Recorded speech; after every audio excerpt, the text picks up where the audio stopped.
মায়াপুরে মন্দিরে পুজো দিতে গিয়ে হারিয়ে যাওয়া রূপার দেখা পেল দীপা।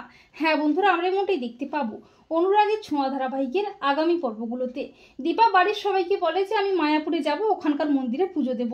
আর রত্না উর্মি তো দীপাকে নানাভাবে আজে বাজে কথা শোনাতে থাকে। তবে সূর্য দীপার পাশে দাঁড়িয়ে রত্না উর্মিকে আচ্ছা করে ধোলাই করে বলে যে দীপা যেখানে যেতে চাইছে ও যাবে।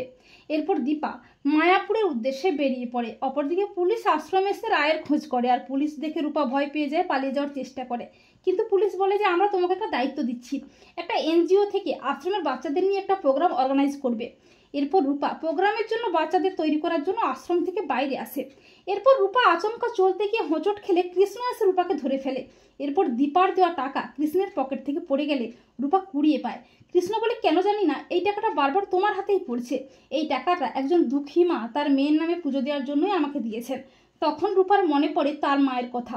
এরপর রূপা ও কৃষ্ণ সেই টাকাটা দিয়ে পুজো দেয়। রূপা বলে সেই মায়ের সাথে তার হারিয়ে যাওয়া মেয়ের জন্য খুব তাড়াতাড়ি দেখা হয়।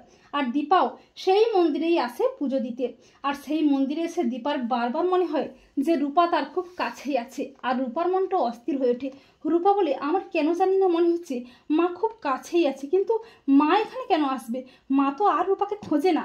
এরপর আচমকা দীপার সাথে রূপার ধাক্কা লাগে, আর রূপাকে এক ঝলক দেখে দীপা চিনতে পারে।